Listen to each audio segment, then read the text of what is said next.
Hallelujah, hallelujah. Calgary saint Thomas Mar Thoma ഇടവകയുടെ 2025 കൺവെൻഷനിൽ കർത്താവിൻ്റെ സാക്ഷിയായി നിലകൊള്ളുവാൻ സ്വർഗത്തിലെ ദൈവം എനിക്ക് കനിഞ്ഞ് അനുവദിച്ച ഈ വലിയ പദവിക്കായി ഞാൻ ദൈവത്തെ നന്ദിയോടുകൂടി സ്തോത്രം ചെയ്യുന്നു, സ്തുതിക്കുന്നു.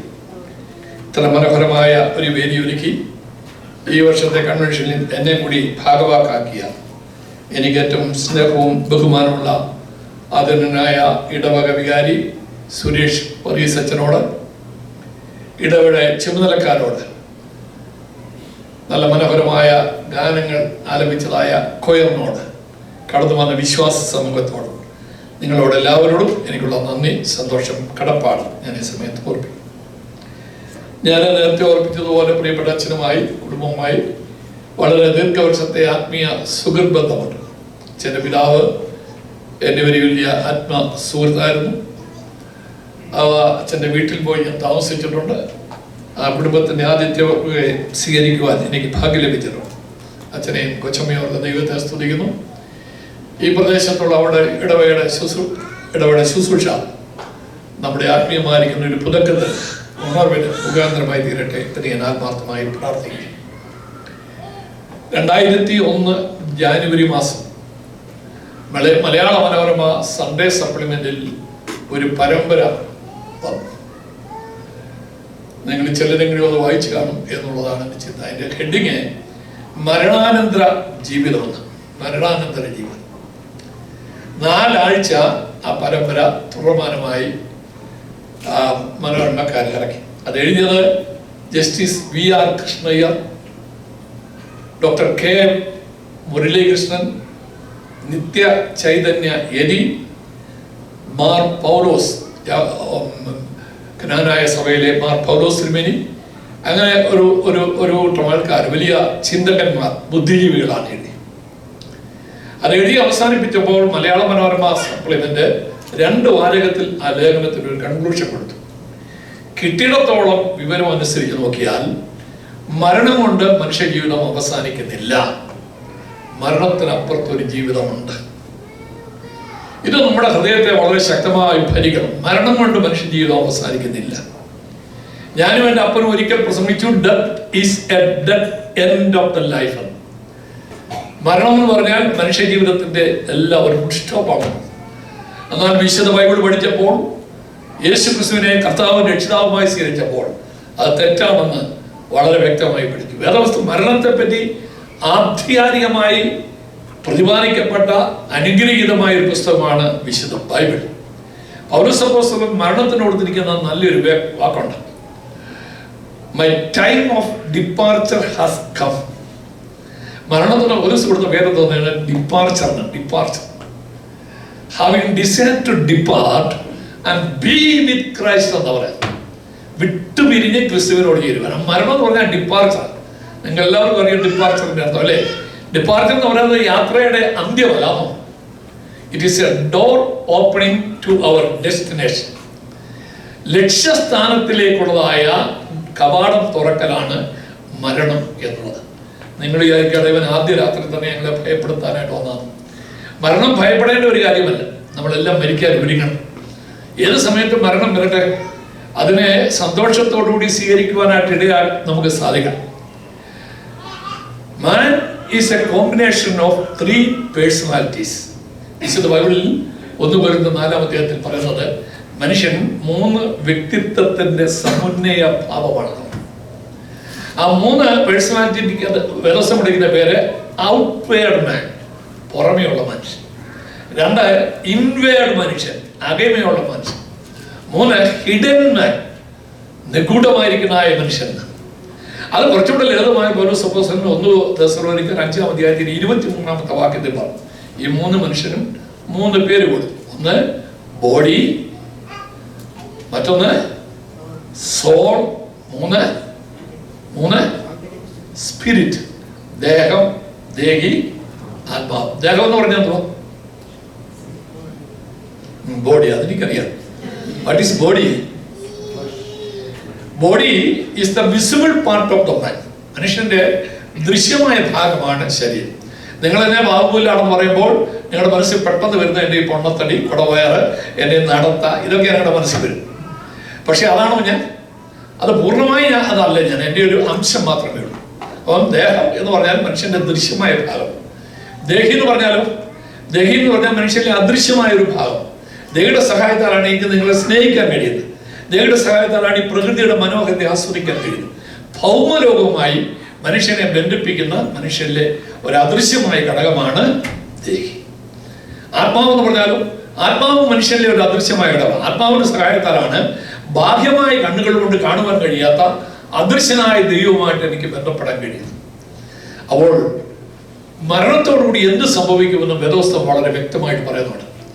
മനുഷ്യ ജീവിതത്തെ റിസർച്ച് ചെയ്ത ഏറ്റവും വലിയൊരു ജ്ഞാനിയായിരുന്നു ശലോമോൻ. ശലോമോൻ തന്റെ റിസർച്ചിന്റെ റിസൾട്ട് സഭാപ്രസംഗ പുസ്തകം 11-ാം അധ്യായത്തിന്റെ 7-ാമത്തെ വാക്യത്തിൽ പറയുന്നു. മരണത്തോടുകൂടി എന്ത് സംഭവിക്കും? അവിടെ ഇരിക്കുന്നത് പൊടി മണ്ണായിരുന്നത് പോലെ ഭൂമിയിലേക്ക് തിരികെ ചേരും. എന്തുവാ പൊടി? പൊടി എന്ന് പറഞ്ഞതോ? പൊടി എന്ന് പറഞ്ഞാൽ ഈ ശരീരം എന്തുകൊണ്ടുണ്ടാക്കിയത് മോനെ? മണ്ണ് കൊണ്ട്, പൊടി കൊണ്ടുണ്ടാക്കി. അപ്പൊ മരണത്തോടുകൂടി ഇത് അതിന്റെ ഉടമസ്ഥന് തിരികെ കൊടുക്കുക. മരണത്തോടുകൂടി ഈ ശരീരം പറഞ്ഞു പറഞ്ഞത് ആത്മാവ് അതിനെ നൽകിയ ദൈവത്തിന്റെ അടുക്കലേക്ക് പറന്നു പോകും. ഹല്ലേലൂയ പറയാമോ? ഞാൻ നിങ്ങൾ മരിച്ചാൽ എന്റെ ആത്മാവ് എവിടേക്ക് പോകും? ദൈവത്തിന്റെ അടുലേക്ക്. പക്ഷെ അവിടേക്ക് പോകണമെങ്കിൽ ജീവിച്ചിരിക്കുമ്പോൾ, മൂക്കിൽ ശ്വാസമുള്ളപ്പോൾ, സ്ഥിരതയുള്ളപ്പോൾ, സ്ഥിരബുദ്ധിയുള്ളപ്പോൾ നാം ദൈവവുമായി ബന്ധപ്പെട്ടിരിക്കും. ഇല്ല എങ്കിൽ ആ സ്ഥലത്തേക്ക് പോകാൻ സാധ്യമല്ല. ആ സ്ഥലത്തിന് യേശു കർത്താവ് ഒരു വിശേഷണം കൊടുത്തു, അബ്രഹാമിന്റെ മടി. അബ്രഹാമിന്റെ മടി എന്ന് പറയുന്നത് നമ്മുടെ മടിയല്ല, അത് പർദീസായിക്ക് യഹൂദന്മാർ കൊടുത്തതായ ഒരു പര്യായ പദമാണ് അബ്രഹാമിന്റെ മടി. എന്നാൽ ദൈവവുമായി ബന്ധമില്ലാത്തവന് മരിച്ചാൽ അവരുടെ ആത്മാവ് ഇവിടെ പോകും. അവിടെ വേദോസ്തവം വളരെ കൃത്യമായി മറുപടി പറയുന്നുണ്ട്. 9-ാം സങ്കീർത്തനം 17-ാമത്തെ വാക്യം. ദുഷ്ടന്മാരും ദൈവത്തെ മറക്കുന്ന സകല ജാതികളും പാതാളത്തിലേക്ക് തിരികെ പോകും. ദൈവവുമായി ബന്ധമില്ല എങ്കിൽ, യേശു ക്രിസ്തു എന്ന എഞ്ചിനുമായി ഘടിപ്പിക്കപ്പെട്ടിട്ടില്ല എങ്കിൽ നമ്മുടെ അവസ്ഥ അവസാനം എവിടെ ആയിരിക്കും? പാതാളത്തിലായിരിക്കും. കേരളത്തിലെ 8-ാം ക്ലാസ്സിൽ പഠിക്കുന്നതായ 8, 9, 10 ക്ലാസ്സിൽ പഠിക്കുന്ന കുഞ്ഞുങ്ങൾ വരുത്തുന്നതായ ഒരു സയന്റിഫിക് മാഗസിൻ ഉണ്ട്. അതിന്റെ പേര് സൺ മാഗസിൻ. 2008 നവംബറിലെ സൺ മാഗസിനിൽ വന്ന ഒരു വാർത്ത ഞാൻ നിങ്ങളെ വായിച്ചു കേൾപ്പിക്കും. അതിങ്ങനെയാണ്: റഷ്യയിലെ സൈബീരിയയിൽ ഭൂമിയുടെ അതോ ഭാഗത്തേക്ക് ആഴത്തിൽ കുഴിച്ച് ഗവേഷണം നടത്തിയ റഷ്യ ശാസ്ത്രജ്ഞന്മാർ കണ്ടെത്തിയ അത്ഭുതാത്മകമായ ഞെട്ടിപ്പിക്കുന്ന ഒരു വാർത്ത അതിന്റെ പ്രധാന ചുമതല വഹിക്കുന്ന ഡോക്ടർ വിക്ടർ അസാഗോ വിവരിക്കുന്നു. എന്താ വിവരിക്കുന്നത്? ഭൂമിയുടെ അടിത്തട്ടിലുള്ള പാറയിലൂടെ 9 മൈൽ കുഴിച്ചു ചെന്നപ്പോൾ ഗ്രില്ലിന്റെ മുന അനിയന്ത്രിതമായി ചലിക്കുവാൻ തുടങ്ങി. ശ്രദ്ധിച്ചോണം, ഈ പാറയിൽ കൂടെ ഗ്രില്ലിന്റെ മുന വളരെ പാടുപെട്ട് ഞെരുങ്ങി ചെന്ന് ഒരു പൊള്ളയായ സ്ഥലത്ത് ചെന്നാൽ എങ്ങനെ ചലിക്കുമോ അതുപോലെ ഗ്രില്ലിന്റെ മുന അനിയന്ത്രിതമായി ചലിക്കുവാൻ തുടങ്ങി. അങ്ങനെ ഭൂമിയുടെ മധ്യഭാഗം പൊള്ളയാണെന്ന് റഷ്യൻ ശാസ്ത്രജ്ഞന്മാർ ലോകത്തോട് വിളിച്ചു പറഞ്ഞു. എന്ന് വിളിച്ചു പറഞ്ഞു 2008. ഇനി വേറെ പുസ്തകമുള്ളവരെടുത്ത് ഇയ്യോബിന്റെ പുസ്തകം. വിശുദ്ധ ബൈബിളിൽ 66 പുസ്തകങ്ങളിൽ ആദ്യം എഴുതിയതായ ഒരു പുസ്തകമാണ് ഇയ്യോബിന്റെ പുസ്തകം. ആ ഇയ്യോബിന്റെ പുസ്തകം 26-ാം അധ്യായത്തിന്റെ 7-ാമത്തെ വാക്യം ആരെങ്കിലും ഒന്ന് ശബ്ദം ഉയർത്തി വായിച്ച്. ഇയ്യോബിന്റെ പുസ്തകം 26-ന്റെ 7-ാമത്തെ വാക്യം. ഉത്തരദിക്കിനെ അവൻ ശൂന്യത്തിന്മേൽ ശൂന്യത്തിന്മേൽ, ശൂന്യം എന്ന് പറഞ്ഞല്ലോ പൊള്ളയുടെ മേൽ വരുന്നു. ഓക്കെ, അപ്പൊ സഹസ്രാബ്ദങ്ങൾക്ക് മുന്നമേ തമ്പുരാൻ വിളിച്ചു പറഞ്ഞു, ഭൂമിയുടെ അതോ ഭാഗത്ത് ഒരു വലിയ പൊള്ളയായ വശമുണ്ട്. ഇനി അവിടെ കേൾക്കണം, അവിടെ 2000 ഡിഗ്രി ഫാരൻഹീറ്റ് ചൂടുള്ളതായി അവിടെ കണ്ടുപിടിച്ചു. ശരിയോണം, ദൈവമായി ബന്ധമില്ലാത്ത ആരെങ്കിലും ഈ ബെഞ്ചുകളിൽ ഇരിക്കുന്നുണ്ടെങ്കിൽ നിങ്ങൾക്ക് പോയി കിടക്കാനുള്ള സ്ഥലത്തെ ചൂട് എത്രയാണെന്നറിയാമോ? 2000 ഡിഗ്രി ഫാരൻഹീറ്റ് ചൂടുള്ളതായി അവർ കണ്ടുപിടിച്ചു. ഭൂമിയുടെ ഉൾക്കാമ്പിൽ ഒരു വലിയ അഗ്നിച്ചൂളയുണ്ടെന്ന് റഷ്യൻ ശാസ്ത്രജ്ഞന്മാർ ലോകത്തോട് വിളിച്ചു പറഞ്ഞു. ഭൂമിയുടെ ഉൾക്കാമ്പിൽ വലിയൊരു ഫർണസ് ഉണ്ടെന്ന്. ഇനി ഇയ്യോബിന്റെ പുസ്തകം എടുത്ത്, ഇയ്യോബിന്റെ പുസ്തകം 28-ാം അധ്യായത്തിന്റെ 5-ാമത്തെ വാക്യം. ഇയ്യോബിന്റെ പുസ്തകം 28:5. ഭൂമിയിൽ നിന്ന് ആഹാരം ഉണ്ടാകുന്നു. അതിന്റെ അധോഭാഗം തീ കൊണ്ടെന്ന പോലെ തിളച്ചു മറിയുന്നു. ശ്രദ്ധിച്ചോണം, ഭൂമിയുടെ അധോഭാഗം തീ കൊണ്ടെന്ന പോലെ തിളച്ചു മറിയുന്നു. ഭൂമിയുടെ ഉൾഭാഗത്ത് ഒരു വലിയ അഗ്നിച്ചൂളയുണ്ട് എന്ന് റഷ്യൻ ശാസ്ത്രജ്ഞന്മാർ ലോകത്തോട് വിളിച്ചു പറഞ്ഞു. ഇനി അടുത്തത് കേട്ടോണം. അതിസൂക്ഷ്മങ്ങളായ മൈക്രോഫോണുകൾ ആ വിള്ളലിലൂടെ താഴേക്ക് ഇറക്കി. അവിടെ കേട്ട സ്വരങ്ങൾ ദൈവനിഷേധികളായ യുക്തിവാദികളായ റഷ്യൻ ശാസ്ത്രജ്ഞന്മാരെ അത്യന്തം ഭയപ്പെടുത്തി. അതിവേദനയാൽ അലറി നിലവിളിക്കുന്ന ലക്ഷക്കണക്കിന് മനുഷ്യരുടെ ദീനരോധനമാണ് അത് എന്ന് കമ്പ്യൂട്ടറിന്റെ സഹായത്താൽ അവർ മനസ്സിലാക്കി. അടുത്ത വൈകി ഒരൊറ്റ ദിവസം കൊണ്ട് 2,25,000 റഷ്യൻ ശാസ്ത്രജ്ഞന്മാർ അവരുടെ ഔദ്യോഗിക ജോലിയിൽ നിന്ന് റിസൈൻ ചെയ്തു. കാരണം അറിയാമോ, ഇവരെന്ത് കണ്ടുപിടിച്ചാലും ലോകത്തോട് വിളിച്ചു പറയേണ്ടതിന്റെ കൺക്ലൂഷൻ ദൈവമില്ല എന്നായിരിക്കും.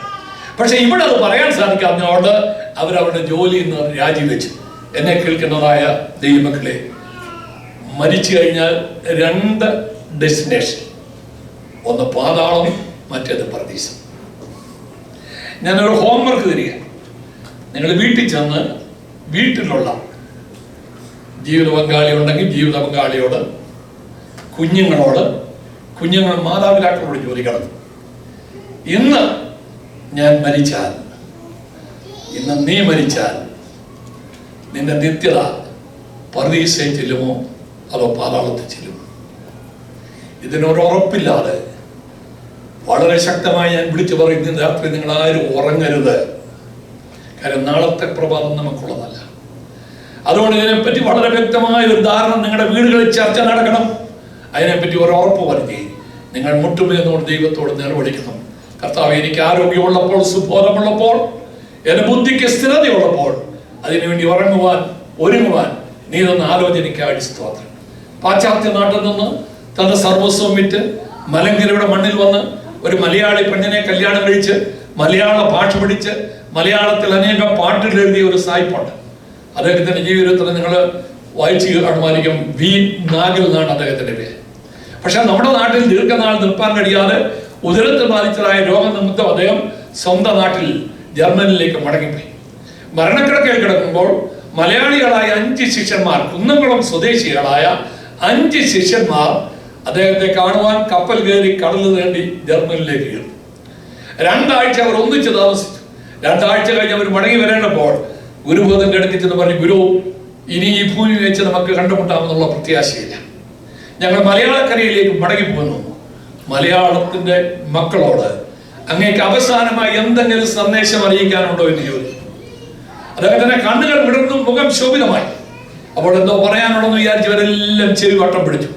അവിടെ കിടന്നുകൊണ്ട് അദ്ദേഹം പറഞ്ഞു കൊടുത്ത സന്ദേശമാണ്, ആകെ അല്പനേരം മാത്രം. അപ്പൊ അവർക്ക് പിടികിട്ടില്ല. അപ്പൊ ഇച്ചുകൊണ്ടവർക്ക് പറഞ്ഞു, ആകെ അല്പനേരം മാത്രം. എന്നിട്ട് പിടികിട്ടില്ല. അപ്പൊ അദ്ദേഹം പറഞ്ഞു, കുഞ്ഞുങ്ങളെ, ഞാൻ എഴുതിയൊരു പാട്ടാണ്, അത് മലയാളക്കരയിലുള്ള എല്ലാവരുടെ സന്ദേശമായി എഴുതിയെടുക്കാൻ പറഞ്ഞു. കൈ കിട്ടിയൊരു പേപ്പറിന്റെ അകത്ത് അവർ ആ സന്ദേശം എഴുതിയെടുക്കുകയാണ്. ആകെ അല്പ നേരം മാത്രം എന്റെ യാത്ര തീരുമാൻ, ആകെ അല്പ നേരം മാത്രം എന്റെ യാത്ര തീരുമാൻ. ആ പാട്ട് അറിയാൻ വയ്യാത്തവരുടെ കൈ പൊക്കിക്കേ. ആ പാട്ട് അറിയാൻ വയ്യാത്തവരാണുണ്ട്? ആ പാട്ട് അറിയാൻ വയ്യാത്തവർ ആരുമില്ല. പക്ഷെ ഈ പള്ളിയിലിരിക്കുന്നതിൽ 95% ആൾക്കാരുടെയും വായനങ്ങയില്ല. ചിലർ ഇങ്ങനെ പഠിക്കാതെ ഇപ്പോഴാണ് അവിടെ ഈ പാട്ട് പാടുന്നത്. മരിച്ചു കഴിയുമ്പോൾ പാടേണ്ട പാട്ട് ഇപ്പോഴാണ് പാടുന്നത്. ഇത് മരിക്കുമ്പോൾ പാടാൻ വേണ്ടി ഉണ്ടാക്കിയൊരു പാട്ടല്ല. നമ്മുടെ കേരളത്തിലെ സിനിമാക്കാരങ്ങനെ ആക്കിയ ആ സിനിമാക്കാര് അങ്ങനെ അതങ്ങനെ കൊണ്ടുപോരാ. ഈ എഴുതിയവന്റെ ഉദ്ദേശം എല്ലാ ദിവസവും വൈകിട്ട് കുടുംബാംഗങ്ങൾ ഒന്നിച്ചുകൂടി കുടുംബ പ്രാർത്ഥനയ്ക്ക് വട്ടത്തിലിരിക്കുമ്പോൾ പകൽക്കാലത്തിലെ ജീവിതത്തിന്റെ കുറവുകളെ കണ്ടുപിടിച്ച് പുതുസമർപ്പണത്തോടുകൂടി ഉറങ്ങാൻ പോകുന്നതിന് മുന്നേ പുതുസമർപ്പണത്തോടുകൂടി പാടേണ്ട, കൈയടിച്ച് പാടേണ്ട ഒരു പാട്ടാണ്. കൈയടിച്ച് പാടുന്ന പാട്ടാണ്. ഇവിടെ ഈ അച്ഛനും ഇവരെല്ലാം പറഞ്ഞ് കൈയടിക്കോ എന്ന് പറഞ്ഞിട്ട് ചിലരുടെ ഇരിപ്പ് കാണുമ്പോൾ എനിക്ക് വലിയ പ്രയാസം ഉണ്ടായി. നമുക്ക് ഇന്ന് ഇപ്പം കൈയടിക്കലേ, പിന്നെ എപ്പോഴാണ് കൈയടിക്കാൻ നോക്കുന്നത്? ജീവിച്ചിരിക്കുമ്പോൾ ഹല്ലേലൂയ സ്തോത്രം പറയുന്നില്ലെങ്കിൽ പിന്നെ എപ്പോഴും നമുക്ക് പറയാൻ സാധിക്കുന്നത്? നിദ്രയിൽ ചെന്നാൽ, സ്വർഗത്തിൽ ചെന്നാൽ അവിടെ ഉറക്ക രാപകൽ ഹല്ലേലൂയ പറയുന്നതായ ഒരു പരിപാടി ഉണ്ടോ, ഓർത്തോണം. അപ്പോൾ ഇവിടെ അത് പ്രാക്ടീസ് ചെയ്യണം. ഞാൻ എല്ലാ ദിവസവും വെളുപ്പിനെ 5 തൊട്ട് 6 വരെ, കേരളത്തിൽ 5 തൊട്ട് 6 വരെ, ഇവിടെ ആകുമ്പോൾ 6 തൊട്ട് 7 വരെ ഒരു എക്സസൈസ് ചെയ്യും. അതെല്ലാവർക്കും പ്രയോജനമുള്ള എക്സസൈസാണ്. പ്രത്യേകിച്ച് 60 വയസ്സിന് മേളിലുള്ളവർക്ക് വളരെ പ്രയോജനമുള്ള എക്സസൈസാണ്. ഈ നെർവ്സിനുള്ള നല്ലത, കൈയുടെ ജോയിൻസിന്റെ വേദന, ഈ ജോയിൻസിന്റെ വേദന ഭയങ്കര പ്രയോജനമുള്ള വേദന. അപ്പൊ ഞാൻ തന്നെയല്ല 500 പേര് ഒരേ സമയത്ത് ചെയ്യുന്നതായ ഒരു എക്സസൈസ്. കോഴിക്കോട് മെഡിക്കൽ കോളേജിൽ ഒരു ഡോക്ടറുണ്ട്, ഡോക്ടർ പ്രസാദ്. അദ്ദേഹമാണ് ഞങ്ങൾക്ക് ലീഡ് ചെയ്യുന്നത്. നമ്മുടെ ഡോക്ടർ ഡി വിലിപ്പച്ചൻ, ജോൺ അബ്രാച്ചൻ, അങ്ങനെ അനേക കോശി അച്ഛൻ, അങ്ങനെ അനേക അച്ഛന്മാർ ഈ ഗ്രൂപ്പിലുണ്ട്. 1-2 ബിഷപ്സ് ഉണ്ട്, പല ആൾക്കാരുണ്ട്. അപ്പം ഞാൻ ഈ കോവിഡിൻ്റെ സമയത്ത് ഞാൻ നമ്മുടെ സന്നദ്ധ സന്ദേശ മാസികയുടെ ചീഫ് എഡിറ്ററായി 9 വർഷം പ്രവർത്തിച്ചു. അപ്പോൾ എനിക്ക് ഒരുപാട് എഴുതണമായിരുന്നു. അപ്പം ഞാൻ എഴുതാനായിട്ട് പേന എടുത്ത് കയ്യിലെടുത്താൽ വിരൽ ഇങ്ങനെ കോച്ചി പിടിക്കും. പിന്നെ ഈ വിരൽ പേന ഇങ്ങനെ ബലമായി പിടിച്ചെങ്കിലും എടുക്കാൻ പോകും. ഏറെ ജോയിൻസിനെല്ലാം ഭയങ്കര, ഈ തോപ്പലിക്കെല്ലാം ഭയങ്കര വേദനയാണ്. ഈ കൈയുടെ ഇവിടുന്ന് ഒരു വേദന പെരുപ്പ് പോലെ ഇങ്ങനെ വന്ന് ഇത് ഉച്ചി വന്ന് അവസാനിക്കും. അപ്പം ഞാൻ ഒരിക്കൽ ഡോക്ടറോട് പറയും, ഡോക്ടറെ ഇങ്ങനെ എനിക്കൊരു 2-3 ബുദ്ധിമുട്ടുണ്ട്, ഇതിന് എന്തെങ്കിലും എക്സസൈസ് ഉണ്ടോ എന്ന് ചോദിച്ചു. ഡോക്ടറോട് പറഞ്ഞു ഇപ്പം ഞാൻ മാറ്റിത്തരാമെന്ന് പറഞ്ഞു. എന്നോട് ചോദിച്ചു പേരെന്തോ, ഞാൻ പറയും ബാബു. അപ്പം ഞാൻ ബാബു എന്ന് പറഞ്ഞപ്പോൾ ഞാൻ ഏത് മതത്തിൽപ്പെട്ടവനാണെന്നത് അതിനെ പിടിയിട്ടില്ല. അപ്പം എന്നോട് ചോദിച്ചു ഏത് മതമാണ്? ഞാൻ പറഞ്ഞു ക്രിസ്ത്യാനിയാണ്. എന്നോട് ചോദിച്ചു നിങ്ങൾ പാട്ട് പാടുമ്പോൾ കൈയടിക്കുമെന്ന് ചോദിച്ചു. ഞാൻ പറഞ്ഞു കൈയടിക്കും. എങ്ങനെ? എൻ്റെ കാൽഗറി സെന്റ് തോമസ് മർത്തം പള്ളിയിലെ ദൈവമക്കൾ കൈയടിക്കുന്ന പോലെ ഞാൻ കൈയടിച്ചു കാണിച്ചു ഇങ്ങനെ. അപ്പൊ അദ്ദേഹം പറയാം അങ്ങനെ കൈയടിച്ചാൽ ഒരു ഗുണം ഉണ്ടാകാൻ പോകുന്നില്ല. ഞാൻ പറയുന്നത് കൈയടിച്ച് നിന്റെ കൈയുടെ ജോയിൻസിന്റെ വേദന വരും, പെരുപ്പ് മാറും, എനിക്ക് വെള്ളം കുടിക്കാൻ നോക്കിയാൽ കൈ ഇങ്ങനെ വിറയ്ക്കുവാൻ അതെല്ലാം മാറുമെന്ന് ചോദിച്ചു. അപ്പൊ ഞാൻ ചോദിച്ചു ഇങ്ങനെ കൈ ഇങ്ങനെ നകത്തി പിടിക്കാൻ പറഞ്ഞു. ഇങ്ങനെ ഒന്ന് പിടിക്കുക എല്ലാവരും പ്ലീസ്, എല്ലാവരും. സോമൻ ഇത്രയും സോമൻ എന്നോട് പറയുന്നതായാലും ഞാൻ അത്ര കേട്ടതാ. ഇങ്ങനെ ഒന്ന് പിടിച്ചേ പ്ലീസ്. ഞാൻ അവരവരുടെ വണ്ണത്തിനനുസരിച്ച് ഒരുപാട് അകത്തി പിടിക്കില്ല, ആളുടെ വയറിലൊന്നും അടിക്കരുത്. ഇങ്ങനെ പിടിച്ച് ഞാൻ 1, 2, 3 എന്ന് പറയുമ്പോൾ നല്ലതുപോലെ പ്രസ് ചെയ്ത് മനുഷ്യ ശരീരത്തിന്റെ ഞരമ്പുകളുടെ സമ്മേളനം കൈയുടെ വിലയാണ്. നിങ്ങളത് പ്രാക്ടീസ് ചെയ്തു, ഭയങ്കര പ്രയോജനമാണ്. ഓക്കെ, 1, 2.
എടുക്കാവുന്നിടത്തോളം ശബ്ദത്തിൽ 3 ഹല്ലേലൂയ പറഞ്ഞേ.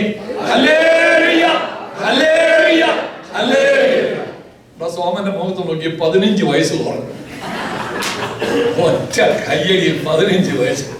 നിങ്ങൾ വീട്ടിൽ പാട്ട് പാടുമ്പോൾ ഈ കൈയടിക്കുന്ന പാട്ട് പഠിക്കാം. എങ്ങനെ പറയുക, ഞാനത് തമാശയായിട്ട് പറഞ്ഞാൽ അത് ജീവിച്ചിരിക്കുമ്പോൾ നമ്മുടെ നിത്യതയ്ക്കായി ഒരുങ്ങണം. അതിനുവേണ്ടി ദൈവാത്മാവിന്റെ ഹൃദയത്തിൽ തന്ന ഒരു ചിന്തയാണ് eschatological events and return of Jesus Christ. അന്ത്യകാല സംഭവങ്ങളും യേശുക്രിസ്തുവിന്റെ മടങ്ങി വരും. ഇത് നമ്മുടെ പുൾപിറ്റുകളിൽ കേൾക്കാൻ വളരെ ബുദ്ധിമുട്ടാണ്. നമുക്ക് എന്തുകൊണ്ട് 3-4 കാര്യം നമ്മൾ കിട്ടും. രക്ഷയെ പറ്റി പ്രസംഗിക്കുന്നില്ല, ഇപ്പൊ ജീവിത വിശുദ്ധിയെ പറ്റി പ്രസംഗിക്കുന്നില്ല, ന്യായവിധിയെ പറ്റി പ്രസംഗിക്കുന്നില്ല, കർത്താവിന്റെ മടങ്ങി വരവിനെ പറ്റി പ്രസംഗിക്കുന്നില്ല. നമ്മളെല്ലാം ഈ ചാരിറ്റി ചാരിറ്റി ചാരിറ്റി എന്ന് പറഞ്ഞ് ഇങ്ങനെ ഇല്ല. ചാരിറ്റി നല്ലതാ, പക്ഷേ യേശുവുമായി ബന്ധപ്പെടാതെ ചാരിറ്റി ചെയ്തിട്ട് എന്താ പ്രയോജനം? മുടിയപ്പോൾ തന്നെ അപ്പനിൽ നിന്ന് അകന്നു പോയി കുറച്ച് ചാരിറ്റിക്കാരെല്ലാം കൂടെ ചേർന്ന് അവന് പറഞ്ഞു, ഒരു നാട്ടിൽ ഇപ്പൊ തട്ടുകട എന്ന് പറയുന്നത് നല്ല വരുമാനമുള്ള കാര്യമാണ്. നമുക്ക് അവന് തട്ടുകട ഉണ്ടാക്കി കൊടുക്കാം, കുറച്ച് പൈസ ഒക്കെ പിടിച്ച് അവന് തട്ടുകട ഉണ്ടാക്കിയാൽ അവൻ ബിസിനസ് വളർന്നു വരും. പക്ഷെ അവൻ ആയുസ് അവന്റെ അപ്പനെ കാണുമോ? ചാരിറ്റി നല്ലതാണ്, പക്ഷെ അപ്പനുമായി ബന്ധമില്ല ചാരിറ്റി നല്ലതല്ല. അതുകൊണ്ട് നിങ്ങളുടെ ശ്വാസോച്ഛ്വാസത്തെക്കാൾ പ്രാധാന്യം കൊടുത്ത് വളരെ ഗൗരവമായി ചിന്തിക്കുകയും പഠിക്കുകയും ചെയ്യുന്നതായ ഒരു വിഷയമാണ് നമ്മൾ ഈ 3 ദിവസം നമ്മൾ പഠിക്കുന്നത്. അതിനകത്ത് ചരിത്രമുണ്ട്, സയൻസ് ഉണ്ട്, ബൈബിളുണ്ട്. ഇത് മൂന്നിന്റെയും വെളിച്ചത്തിൽ യേശുക്രിസ്തുവിന്റെ മടങ്ങിവരവ് ഏറ്റവും ആസന്നമായിരിക്കുന്നത് നിങ്ങളെ കൊണ്ട് തന്നെ പറയിപ്പിക്കുക, തെളിയിച്ച് പ്രസംഗിക്കുന്നതായ ഒരു വാക്യമാണ്. ഒരു വാക്യം വായിച്ചാണ് വിശുദ്ധ മത്തായിയുടെ സുവിശേഷം 24-ാം അധ്യായത്തിന്റെ 3-ാമത്തെ വാക്യം. മത്തായിയുടെ സുവിശേഷം 24:3. അവൻ ഒലിവുമലയിൽ ഇരിക്കുമ്പോൾ ശിഷ്യന്മാർ തനിച്ച് അവന്റെ അടുക്കൽ വന്നു. അത് എപ്പോൾ സംഭവിക്കുമെന്നും നിന്റെ വരവിനും ലോകാവസാനത്തിനും അടയാളം എന്തെന്നും പറഞ്ഞു തരണമെന്ന് അപേക്ഷിച്ചു. This is a very important verse with prophetic significance. പ്രാവചനിക പ്രാധാന്യമുള്ള വേദപുസ്തകത്തിലെ അതിപ്രധാനമായ ഒരു ചോദ്യം.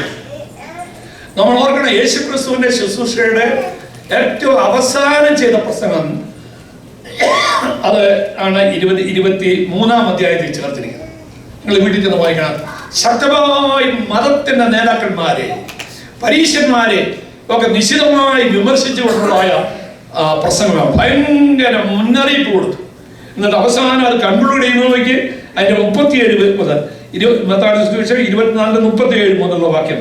യെരൂശലേമേ യെരൂശലേമേ, പ്രവാചകന്മാരെ കൊല്ലുകയും നിന്റെ അടുക്കൽ അയച്ചിരിക്കുന്നവരെ കല്ലെറിയുകയും ചെയ്യുന്നവളെ, കോഴി തന്റെ കുഞ്ഞുങ്ങളെ ചിറകടിയിൽ ചേർക്കും പോലെ നിന്റെ മക്കളെ ചേർത്ത് കൊള്ളുവാൻ എനിക്ക് എത്ര വട്ടം മനസ്സായിരുന്നു, നിങ്ങൾക്കോ മനസ്സായില്ല. അടുത്ത വാചകം, നിങ്ങളുടെ ഭവനം ശൂന്യമായി തീരും. കർത്താവിന്റെ നാമത്തിൽ വരുന്നവൻ അനുഗ്രഹിക്കപ്പെട്ടവനെന്ന് നിങ്ങൾ പറയുവോളം നിങ്ങൾ ഇനി എന്നെ കാണുകയില്ല എന്ന് ഞാൻ നിങ്ങളോട് പറയുന്നു എന്ന് പറഞ്ഞ് കർത്താവ് വരെ കൈയൊഴിയ. 24-ാമത്തെ വാക്യത്തിന്റെ അധ്യായത്തിന്റെ ആദ്യത്തെ മുതൽ യേശു ദൈവാലയം വിട്ടുപോയി. പിന്നീട് യേശു യെരൂശലേം ദേവാലയത്തിൽ കാലുകുത്തിയില്ല. യെരൂശലേം ദേവാലയം വിട്ട് വെളിയിലേക്ക് ഇറങ്ങി അല്പം മുന്നോട്ട് ചെന്നപ്പോൾ ശിഷ്യന്മാർ ഒന്ന് തിരിഞ്ഞു നോക്കി. മനോഹരമായിരിക്കുന്നതായ യെരൂശലേം ദേവാലയം, ആ കരകുന്ന് കുട്ടാരത്തിന്റെ മുകളിൽ സൂര്യന്റെ ശങ്കരേറ്റ് വിളങ്ങി ശോഭിക്കുന്ന മനോഹരമായിരിക്കുന്നതായ യെരൂശലേം ദേവാലയം, അത് കണ്ടുകൊണ്ട് ശിഷ്യന്മാർ യേശുവിനോട് പറഞ്ഞ വാചകമാണ്, ഗുരു നോക്കൂ എത്ര മനോഹരമായിരിക്കുന്നു ആ ദേവാലയം. അപ്പോൾ യേശു എന്താ പറഞ്ഞു? അതിന്റെ 2-ാമത്തെ വാക്യം 24:2. അവൻ അവരോട് ഇതെല്ലാം കാണുന്നില്ലയോ? ഇടിഞ്ഞു പോകാതെ കല്ലിന്മേൽ കല്ല് ഇവിടെ ശേഷിക്കുകയില്ല എന്ന് ഞാൻ സത്യമായിട്ട് നിങ്ങളോട് പറയുന്നു. നമ്മൾ ഓർക്കണം, യഹൂദന്റെ അഭിമാനത്തിന്റെ പ്രതീകമായിരിക്കുന്ന ആ വലിയ ദൈവാലയം അത് കല്ലിന്മേൽ കല്ല് ശേഷിക്കാതെ തകർന്നു പോകുമെന്ന് പറയുമ്പോൾ ശിഷ്യന്മാർ ഞെട്ടിപ്പോയി. ഒരക്ഷം പോലും പറയാതെ യേശുവിനോട് ചേർന്ന് ആ മലയിൽ നിന്ന് താഴേക്ക് ഇറങ്ങി ആ കിദ്രോൻ തോട്, നിങ്ങളുടെ പോയിട്ടുണ്ടല്ലോ, കിദ്രോൻ തോട് ക്രോസ് ചെയ്ത് ഒലിവുമലയിലേക്ക് കയറി അതിന് ഇങ്ങേ ചരിവിൽ യെരൂശലേം ദേവാലയത്തിന് അഭിമുഖമായി ശാന്തമായിട്ടിരിക്കുമ്പോൾ ശിഷ്യന്മാരുടെ മനസ്സിനെ അസ്വസ്ഥമാക്കിയതായിരിക്കുന്നതായ ചോദ്യം കർത്താവിനോട് ചോദിച്ചു, ഗുരു അതെപ്പോൾ നടക്കും? 3 ചോദ്യം അതിനകത്ത്. അതൊക്കെ മത്തായിയുടെ സുവിശേഷം 24-ാം അധ്യായത്തിന്റെ 3-ാമത്തെ വാക്യം. അത് എപ്പോൾ സംഭവിക്കും? ഏതാ യെരൂശലേം ദേവാലയത്തിന്റെ നാശം എപ്പോൾ സംഭവിക്കും? 2, നിന്റെ വരവിന്റെ അടയാളം എന്ത്? 3, ലോകാവസാനത്തിന്റെ അടയാളം എന്ത്? 3 ചോദ്യം. ആ 3 ചോദ്യത്തിനും കർത്താവ് കൊടുക്കുന്നതായ മറുപടി ഈ പുസ്തകത്തിൽ നമുക്ക് കാണാനായിട്ട് സാധിക്കും. പ്രിയമുള്ളവരെ, ഇത് വളരെ ശാന്തമായി നിങ്ങൾ കേൾക്കണം. കഴിയുമെങ്കിൽ നിങ്ങൾക്ക് കുറിച്ചെടുക്കാനായിട്ട് സാവകാശമാണെങ്കിൽ കുറിച്ചെടുക്കണമെന്ന് ഞാൻ നിങ്ങളോട് വളരെ വിനയത്തോടു കൂടി ഓർപ്പിക്കുക. 3 ചോദ്യം. 1, അതെപ്പോൾ സംഭവിക്കും? യെരൂശലേം ദേവാലയത്തിന് നാശം എപ്പോൾ സംഭവിക്കുമെന്ന് ശിഷ്യന്മാർ യേശുവിനോട് ചോദിക്കുക. അങ്ങനെ ദൈവാലയം തകരുമെന്ന് 2600 വർഷങ്ങൾക്ക് മുന്നമേ ദൈവം അവർക്കൊരു മുന്നറിയിപ്പ് കൊടുത്തിരുന്നു. നിങ്ങൾ നോക്കിയേ, രാജാക്കന്മാരുടെ 1-ാം പുസ്തകം 9-ാം അധ്യായത്തിന്റെ 6-7 വാക്യങ്ങളിൽ തന്റെ പ്രമാണം ലംഘിച്ച് ജീവിച്ചാൽ, മറ്റു ജാതികളുമായി ഇടകലർന്ന് വിഗ്രഹങ്ങളെ ആരാധിച്ച് ജീവിച്ചാൽ എന്ത് സംഭവിക്കുമെന്ന് 2600 വർഷങ്ങൾക്ക് മുന്നേ തമ്പുരാൻ അവർക്ക് മുന്നറിയിപ്പ് കൊടുത്ത. വായിച്ചാണ് രാജാക്കന്മാരുടെ പുസ്തകം 1-ാം പുസ്തകം 9-ാം അധ്യായത്തിന്റെ 6-7 വാക്യങ്ങൾ. നിങ്ങളോ നിങ്ങളുടെ പുത്രന്മാരോ എന്നെ വിട്ടുമാറി നിങ്ങളുടെ മുൻപിൽ വെച്ചിരിക്കുന്ന എന്റെ കൽപ്പനകളും ചട്ടങ്ങളും പ്രമാണിക്കാതെ അന്യ ദൈവങ്ങളെ സേവിച്ച് ഞാൻ ഇസ്രായേലിന് കൊടുത്തിരിക്കുന്ന ദേശത്ത് നിന്ന് അവരെ പറിച്ചു കളയും. അടുത്ത പറയും, എന്റെ നാമത്തിന് വേണ്ടി ഞാൻ വിശുദ്ധീകരിച്ചിരിക്കുന്ന ഈ ആലയവും ഞാൻ എന്റെ മുമ്പിൽ നിന്ന് നീക്കിക്കളയും. 2600 വർഷങ്ങൾക്ക് മുന്നേ മുന്നറിയിപ്പ് കൊടുത്തു. ആ മുന്നറിയിപ്പ് ആവർത്തിച്ച് പ്രവാചകന്മാരിൽ കൂടെ കൊടുത്തു. അവസാനം ദൈവത്തിന്റെ പുത്രൻ തന്നെ അവിടെ നടുവിലേക്ക് കടന്നു വന്നു. കാലം തികഞ്ഞു, മാനസാന്തരപ്പെട്ട് സുവിശേഷത്തിൽ വിശ്വസിപ്പിനെന്ന് പറഞ്ഞു. പക്ഷെ അവർ ഭ്രാന്തന്റെ പുലമ്പലായിട്ട് ആണ് അവരെ അത് ചെവിക്കൊള്ളത്. അവസാനം ദൈവം നമ്പുരാൻ പോലെ കൈവിട്ടു. നിങ്ങൾ നോക്കണം, ആ കർത്താവ് ഒരു മുന്നറിയിപ്പ് കൊടുത്തു. ലൂക്കോസിന്റെ സുവിശേഷം 21-ാം അധ്യായത്തിന്റെ 20-ാമത്തെ വാക്യം, അതെപ്പോൾ സംഭവിക്കുമെന്ന് ഒരു അടയാളം കൊടുത്തു. എപ്പോ സംഭവിക്കും? സൈന്യങ്ങൾ യെരൂശലേമിനെ വളഞ്ഞിരിക്കുന്നത് കാണുമ്പോൾ അതിന്റെ ശൂന്യം അടുത്തിരിക്കുന്നു നിങ്ങൾ ഓർത്തുകൊള്ളുകയും. ഇത് പറഞ്ഞ 40 വർഷം കഴിഞ്ഞപ്പോൾ AD 70-ൽ റോമൻ സൈന്യാധിപനായ തീത്തോസിന്റെ നേതൃത്വത്തിൽ ഒരു വലിയ സൈന്യവ്യൂഹം യെരൂശലേമിനെ വളഞ്ഞു. യെരൂശലേം കോട്ട വളഞ്ഞു. 6 മാസത്തേക്ക് നിരോധന കൽപ്പന കൊടുത്തു. ഈ കോട്ടയ്ക്കകത്തുള്ളവർക്ക് വെളിയിൽ പോയി സാധനങ്ങൾ മേടിക്കുവാനോ ഒന്നും സാധിക്കുന്നില്ല. 6 മാസം കോട്ടയ്ക്കകത്ത് ജീവിച്ചവരുടെ ഭക്ഷണ സാധനങ്ങൾ തീർന്നു. പട്ടിണി കൊണ്ട് കൊടുമ്പിരി കൊണ്ടു. അവിടെ യവനക്കാരും ഒരു അസ്ഥിപഞ്ജരമായി തീർന്നാ പറയുന്നത്. 6 മാസം കഴിഞ്ഞ് അവർ നടക്കുവാൻ ശേഷിയില്ലാതെ പ്രാഞ്ചി നടക്കുമ്പോൾ യന്ത്രമുട്ടി ഉപയോഗിച്ച് മതിലിടിച്ച് പട്ടാളം ഇരച്ച് അതിനകത്തേക്ക് കയറി. അതിനകത്ത് കയറിയപ്പോൾ ഇറച്ചി പൊരിക്കുന്നതായ ഒരു മണം പട്ടാളക്കാർക്കുണ്ടായി. അപ്പൊ അറിയാച്ചാൽ ഇത്രയും പട്ടിണി കിടന്നിട്ടും ഇവർക്ക് ഇറച്ചി എവിടെ കിട്ടി? ചെന്ന് നോക്കിയപ്പോൾ ഒരമ്മ വിശപ്പ് സഹിക്കാതെ സ്വന്തം കുഞ്ഞിനെ പൊരിച്ചു നിന്നതായ അതിവേദനാജനകമായ ഒരു സംഭവമാണ് കാണുന്നത്. ദൈവത്തെ മറക്കുന്നവർക്കുള്ളതായ ശക്തമായ ഒരു മുന്നറിയിപ്പാണ്. നിങ്ങൾ ഓർക്കണം, അതും ഇവർക്ക് നേരത്തെ ഒരു മുന്നറിയിപ്പ് കൊടുത്തിരുന്നതാണ്. ആവർത്തന പുസ്തകം 28-ാം അധ്യായത്തിന്റെ 53-ാമത്തെ വാക്യം വായിച്ചാണ്ട്. ആവർത്തന പുസ്തകം 28-ാം അധ്യായത്തിന്റെ 53-ാമത്തെ വാക്യം.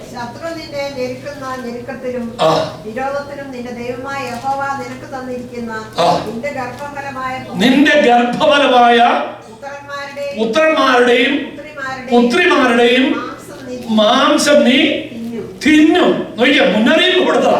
അതിവിടെ അവരുടെ കണ്ണിന് മുമ്പിൽ നടക്കുക. 2500 ഒരുമാതിരി എഴുന്നേറ്റ് നടക്കാൻ കഴിയുന്ന 2500 യൗവനക്കാരെ ഒരു കപ്പലിൽ കയറ്റി അലക്സാണ്ട്രിയ തുറമുഖത്തിറക്കി അവിടെ ഒരു വലിയ അടിമച്ചന്ത ഉണ്ടായിരുന്ന അടിമച്ചന്തയിൽ വിൽപ്പാനായിട്ട് കൊണ്ട് നിർത്തി. പക്ഷെ ഓർത്തോണം, ഒരു കുഞ്ഞു പോലും വേണ്ട വില ചോദിക്കാൻ പോലും തിരിഞ്ഞു നോക്കിയില്ല.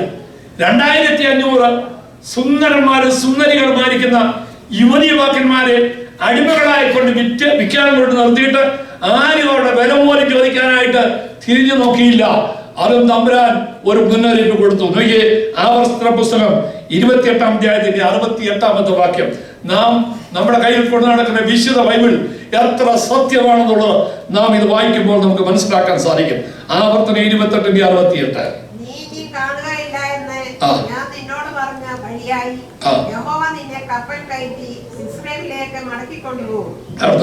അവിടെ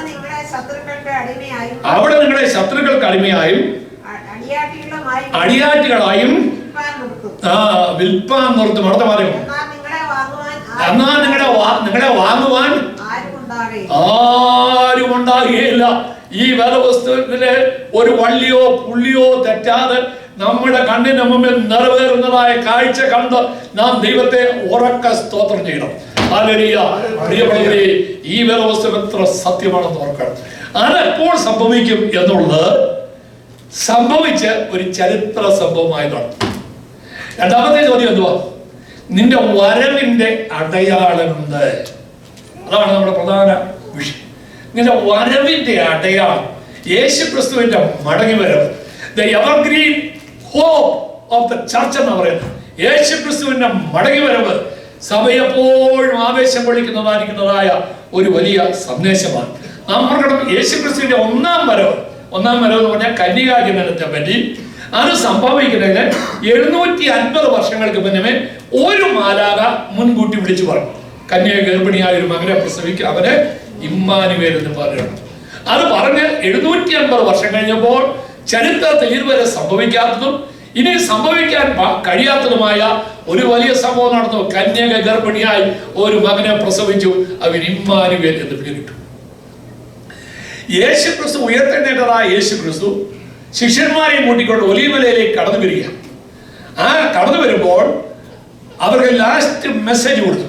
ആ മെസ്സേജ് പറഞ്ഞു പഠിക്കുമ്പോൾ യേശുവിന്റെ പാദപീഠം മെല്ലെ ഒലിവമലയിൽ ഉയർന്ന് മുകളിലേക്ക് പോകുമ്പോൾ ശിഷ്യന്മാർ വേദനയോടുകൂടി ആ പാദപീഠത്തിൽ നോക്കി നിൽക്കുക. ആ കണ്ണിന്റെ മേൽ അപ്പുറത്തേക്ക് ദൃഷ്ടിക്ക് അപ്പുറം മറിഞ്ഞു കഴിഞ്ഞു.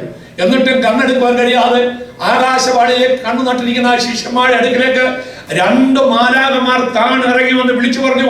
അപ്പോസ്തലപ്രവൃത്തികളുടെ പുസ്തകം 1-ാം അധ്യായത്തിന്റെ 11-ാമത്തെ വാക്യം, ഗലീല പുരുഷന്മാരെ, നിങ്ങൾ ആകാശത്തിലേക്ക് നോക്കി നിൽക്കുന്നത് നിങ്ങളെ വിട്ട് സ്വർഗ്ഗാരോഹണം ചെയ്ത ഈ യേശു അവൻ പോയതുപോലെ മടങ്ങി വരും. യേശു പോയതുപോലെ മടങ്ങി വരുമെന്ന് പറഞ്ഞിട്ട് ഒരു ഹല്ലേലൂയ പറയാത്തൊരു ഭർത്തമാക്കാൻ ഈ കാൽഗറിയിലല്ലാതെ വേറെ ഇവിടെ ഉണ്ട്. ഞാനിന്നും കണ്ടിട്ടില്ല. ഭർത്തമസഭയിലെ ഒരു 90% പള്ളികളിൽ ഞാൻ പോയിട്ടുണ്ട്. നിങ്ങൾക്കതൊരു വിഷയമല്ല. നിങ്ങൾക്ക് യാതൊരു കർത്താവ് മടങ്ങി വരും. നിങ്ങൾ ചിരിച്ചാലും ചിരിച്ചില്ലേലും, നിങ്ങൾ സന്തോഷിച്ചാലും സന്തോഷിച്ചില്ലേലും കർത്താവ് മടങ്ങി വരും. എപ്പോൾ മടങ്ങി വരുമെന്ന് ഈ ദിവസങ്ങളിൽ നമുക്കത് കേൾക്കാനായിട്ട് സാധിക്കും. അപ്പോൾ ഒരു മാലാഖ പറഞ്ഞത് ശരിയായെങ്കിൽ 2 മാലാഖ പറഞ്ഞത് നിറവേരിക്കും.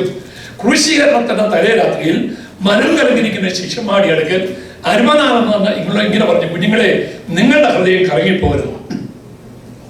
ദൈവത്തിൽ വിശ്വസിപ്പിൻ. യോഹന്നാന്റെ സുവിശേഷം 14-ാം അധ്യായം 1 മുതൽ. ദൈവത്തിൽ വിശ്വസിപ്പിൻ, എന്നിലും വിശ്വസിപ്പിൻ. എന്റെ പിതാവിന്റെ ഭവനത്തിൽ അനേക വാസസ്ഥലങ്ങളുണ്ട്. ഇല്ലെങ്കിൽ ഞാൻ നിങ്ങളോട് പറയുമായിരുന്നു, ഞാൻ നിങ്ങൾക്ക് സ്ഥലം ഒരുക്കിയാൽ ഞാൻ ഇരിക്കുന്നിടത്ത് നിങ്ങളെ ഇരുത്തേണ്ടതിന് പിന്നെയും വന്ന് ഞാൻ നിങ്ങളെ എന്റെ അടുക്കൽ ചേർത്തുകൊള്ളും. ഹല്ലേലൂയ. അരുമനാഥൻ സ്വന്തം വാവുകൊണ്ട് ആ താൻ മടങ്ങി വരുമെന്ന് വിളിച്ചു പറഞ്ഞു. അപ്പോസ്തലന്മാർ ലേഖനങ്ങളിൽ ആവർത്തിച്ച് വിളിച്ചു പറഞ്ഞു. അപ്പോസ്തലനായ പൗലോസ് തെസ്സലോനിക്കർക്ക് എഴുതിയ 1-ാം ലേഖനം മുഴുവനും ക്രിസ്തുവിന്റെ മടങ്ങി വരവിനെ പരാമർശിക്കുന്നതാണ്. ആ 1-ാം ലേഖനം 4-ാം അധ്യായത്തിന്റെ 16-17 വാക്യങ്ങൾ അറിയാവുന്നവർ എന്നോട് ഒന്ന് കാണാൻ പറഞ്ഞേ. കർത്താവ് ഭീനനാദത്തോടും ശബ്ദത്തോടും ദൈവത്തിന്റെ കാഹളത്തോടും കൂടെ സ്വർഗത്തിൽ നിന്ന് ഇറങ്ങി വരും. ക്രിസ്തുവിൽ മരിച്ചവർ മുമ്പേ കേൾക്കും. പിന്നെ ജീവനോട് ശേഷിക്കാൻ നാം ഓരോരുത്തരും രൂപാന്തരപ്പെട്ട് ഇവരോടൊരുമിച്ച് കർത്താവിനെ ഏൽപ്പാൻ മേഘങ്ങളിൽ, ഹല്ലേലൂയ, യേശു ക്രിസ്തു ഇങ്ങോട്ട് വരും, നാം അങ്ങോട്ട്. 66 പുസ്തകങ്ങൾ അടങ്ങിയ വിശുദ്ധ വേദസമാഹാരം എഴുതി അവസാനിപ്പിക്കുമ്പോൾ വെളിപ്പാട് പുസ്തകം 22-ാം അധ്യായത്തിന്റെ 20-ാമത്തെ വാക്യത്തിൽ സഭയുടെ നാഥൻ സഭയെ നോക്കിക്കൊണ്ട് ഇങ്ങനെ വിളിച്ചു പറയുന്നുണ്ട്, ഇതാ ഞാൻ വേഗം വരുന്നു. അപ്പൊ സഭയെന്ന് പറഞ്ഞു ആമീൻ ആമീൻ പറ. ആമീൻ. കർത്താവായ യേശുവേ വേഗം വരണമെന്ന് പറഞ്ഞു. എന്ന് പറഞ്ഞു വരയണമെന്ന്. കാര്യം യഹൂദന്മാരും കേരളത്തിലെ ക്രിസ്ത്യാനികളും ഒരുപോലെ. കർത്താവ് മടങ്ങി വരുന്നതിന് നമുക്ക് വലിയ പ്രയാസമൊന്നുമില്ല. പക്ഷെ പെട്ടെന്നൊന്നും വരരുത്. ഞങ്ങളൊരു ജോലിയൊക്കെ കിട്ടി സെറ്റ് ചെയ്ത് കാറൊക്കെ കഴിഞ്ഞ് ഒരു വീടൊക്കെ മേടിച്ച് ഒന്നായുള്ളൂ. അതുകൊണ്ട് നീ വന്നോ ചൂടെ താമസിക്കും. പക്ഷേ കർത്താവ് കർത്താവ് പറഞ്ഞ് ഞാൻ വേഗം വരുന്നു. ഹല്ലേലൂയ. അതുകൊണ്ട് വേദപുസ്തകത്തിന്റെ ആദ്യോടന്തം കർത്താവിന്റെ മടങ്ങി വരിക.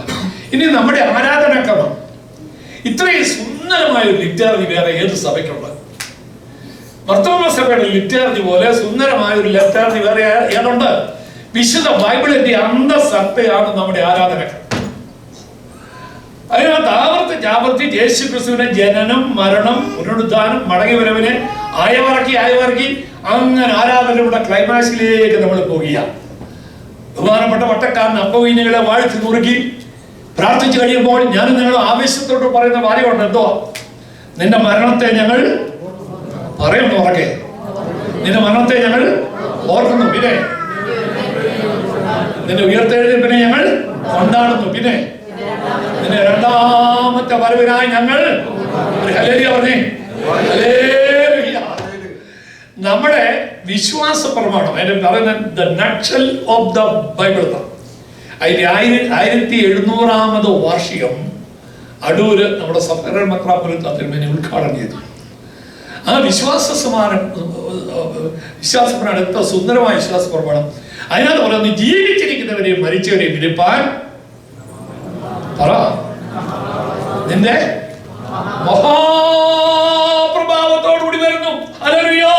യേശു ക്രിസ്തു മടങ്ങി വരും. സെന്റ് തോമസ് മാർത്തോമയുടെ അൽമായ ശുശ്രൂഷകനാണ് സോമൻ. 6ാമത്തെ തുമ്പതര എന്ന് പറഞ്ഞു. 6ാമത്തെ തുമ്പതര ഞാൻ ക്ലൂ പറയാം. സത്യവിശ്വാസത്തിൽ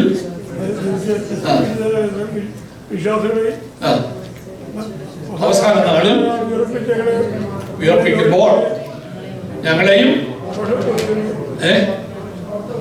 ഓർത്തുകൊള്ളണമേ. നോക്കിയേ, കർത്താവിന്റെ മടങ്ങി വരും. എത്ര മനോഹരമായിട്ട് അവസാന സെമിത്തേരിയിൽ ഒരു ശുശ്രൂഷയുണ്ട്. അതാ പറഞ്ഞത് പ്രഥമ സഭയുടെ ലിറ്ററി. ഇത് ഇട്ടേച്ച് പോയാൽ എങ്ങനെ നമുക്ക് ആരാധിക്കാൻ കഴിയും? ആ ശുശ്രൂഷ ഞങ്ങളുടെ നരണമാരാമൻ ഭദ്രാസനത്തിലുള്ള ബഹുഭൂരിപക്ഷം ആൾക്കാരും അതിന് പോയി. മരിച്ച ആളിന്റെ ഏറ്റവും അടുത്ത ബന്ധത്തിൽപ്പെട്ട ഒരു 10, 15, 20 പേരെ പോകും. ബാക്കിയുള്ളവരെല്ലാം പള്ളിയുടെ മുറ്റത്ത് ഒരു ഉഴുതോടെയും കിട്ടും, ഒരു ബണ്ണും കിട്ടും, ഒരു ഞാലിപ്പൂവിനും കിട്ടും. അതിനുവേണ്ടി വലിയ കടിപിടി കൂട്ടുക. സെമിത്തേറിലെ ശുശ്രൂഷയിൽ മാർ അപ്രേമിന്റെ ധ്യാനം പിതാക്കന്മാർ എഴുതി ചേർത്തിരിക്കുക.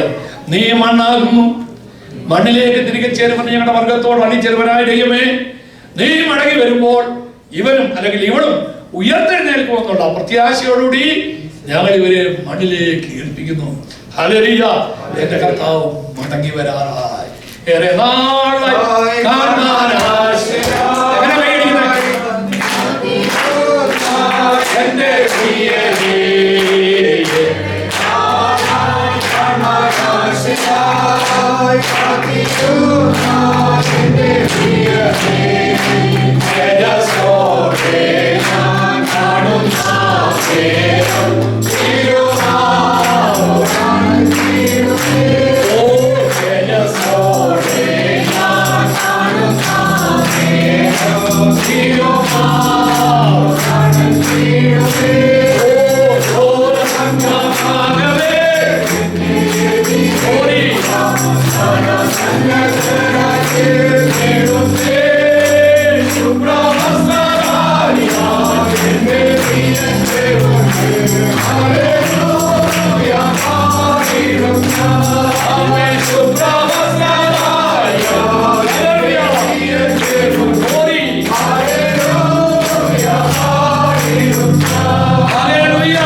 എന്ന് കർത്താവ് മടങ്ങി വരും.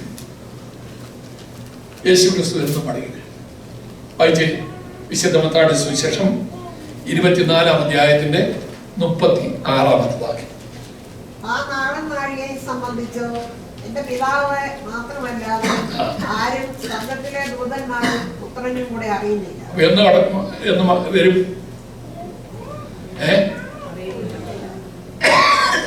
അങ്ങനെ ഒരു ഡേറ്റ് ആർക്കും അറിയുന്നില്ല. ഇവിടെ ചുമ്മാ ഓരോ പുള്ളികൾ കടന്നു ചേച്ചി ഇന്ന മാസം എത്രാം തീയതി കർത്താവ് വരും, വിറ്റോ പറക്കിക്കോ ഒരുക്കിരിക്കുമെന്ന് പറഞ്ഞോ ഒരുപാട് പേരെ കളിപ്പിച്ചിട്ടായ ആൾക്കാരുണ്ട്. അങ്ങനെ ഒരു ഡേറ്റ് പറയാൻ ഭൂമിയിൽ ആരെയും തമ്പുരാൻ അനുവദിച്ചിട്ടില്ല. ഇവിടെ എനിക്ക് നാളും നാഴികയെ സംബന്ധിച്ച്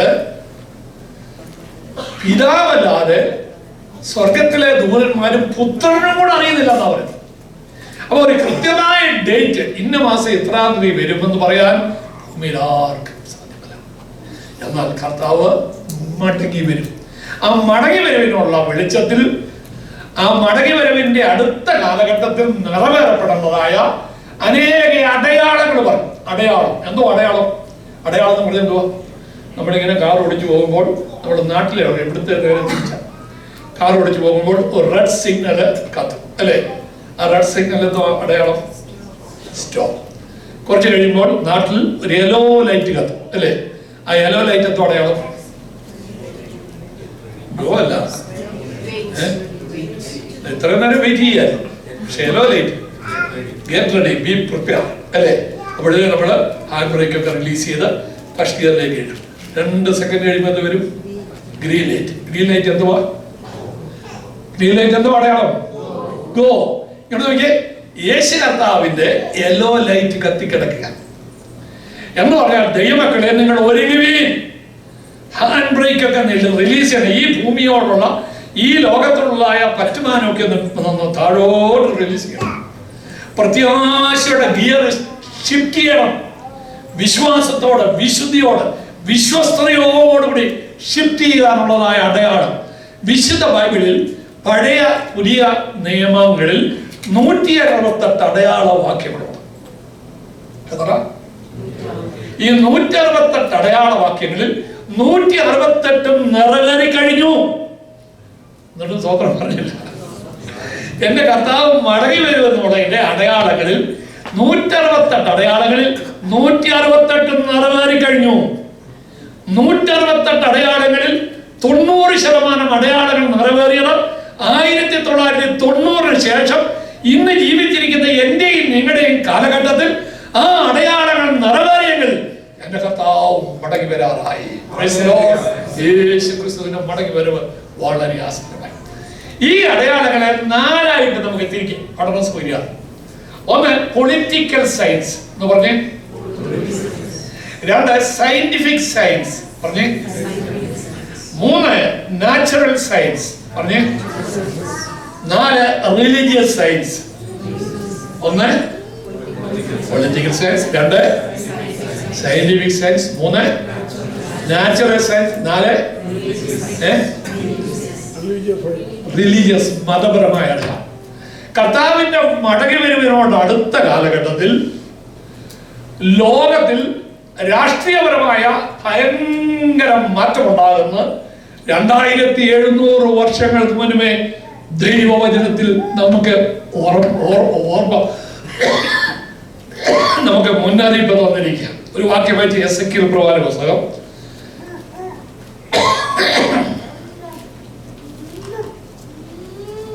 21:26-27 വാക്യം.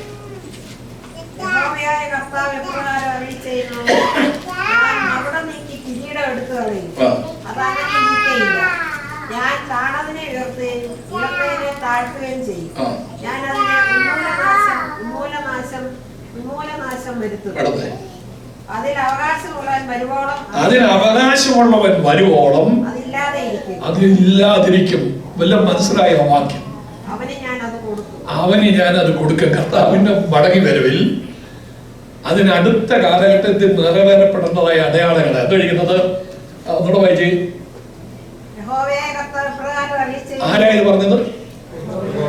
ബാഹുബുല്ലാട് പറഞ്ഞല്ല. യഹോവയായ കർത്താവ് ഇപ്രകാരം അരുളി ചെയ്യുന്നു. പിന്നെ ഞാൻ മകിടം നീക്കി കിരീടം എടുത്തു കളയും. എന്താ മനസ്സിലായി? കിരീടം ആരാ ഉപയോഗിക്കുന്നത്? മകുടവും കിരീടവും രാജാക്കന്മാരെ ഉപയോഗിക്കും. അപ്പൊ രാജാക്കന്മാരുടെ രാജവാഴ്ച അല്ലാതെ മറ്റൊരു ഭരണം സ്വപ്നം പോലും കാണാൻ നിവൃത്തിയില്ലാത്ത കാലഘട്ടത്തിൽ നെബൂഖദ്നേസർ രാജാവ് കൊടികുത്തി പാടുന്ന സമയത്ത് ദൈവത്തിന്റെ ആത്മാവ് വിളിച്ചു പറയുന്നു, ഞാൻ രാജഭരണം നിർത്തൽ ചെയ്യും. ഇന്ത്യ മഹാരാജ്യത്തിന് സ്വാതന്ത്ര്യം കിട്ടുമ്പോൾ ഇന്ത്യയിൽ 625 നാട്ടുരാജാക്കന്മാരുണ്ടായിരുന്നു. ഇന്ന് എത്ര നാട്ടുരാജാക്കന്മാരുണ്ട്? ലോകത്തിലെല്ലാം എണ്ണിയൊക്കെ എത്ര രാജാക്കന്മാരുണ്ട്? അതിൽ അധികാരമുള്ള എത്ര രാജാക്കന്മാരുണ്ട്? എന്റെയും നിങ്ങളുടെയും കണ്ണിന് മുമ്പിൽ ഇത് നിറവേറി കഴിഞ്ഞു. രാജഭരണം നൃത്തം ചെയ്തേക്കുന്നു. അടുത്തത് ഞാൻ മകുടം നീക്കി. അടുത്തത് ഞാൻ താണതിനെ ഉയർത്തുകയും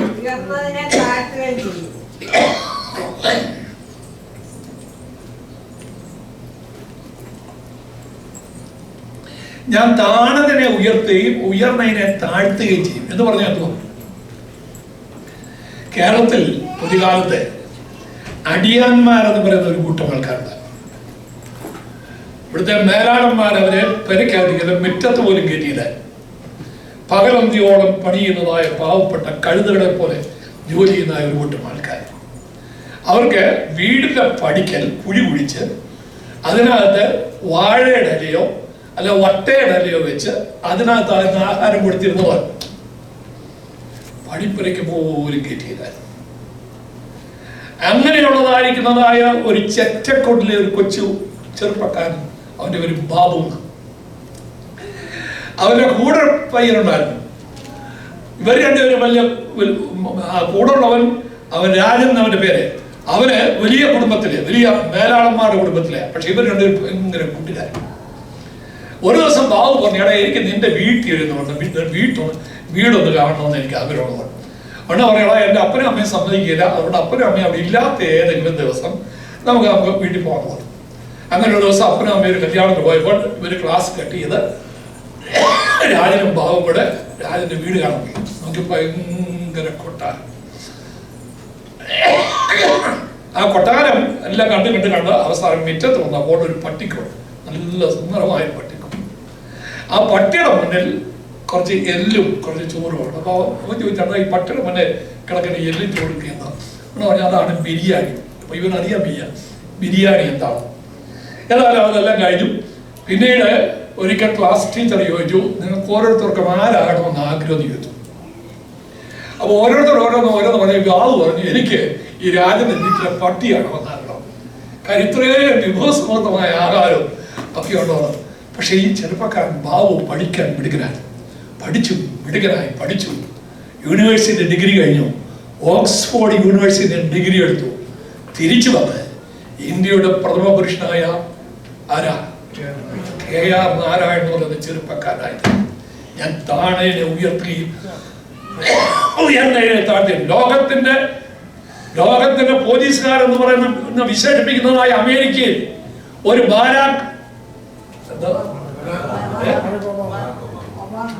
ഒബാമ പ്രധാനമന്ത്രിയായി.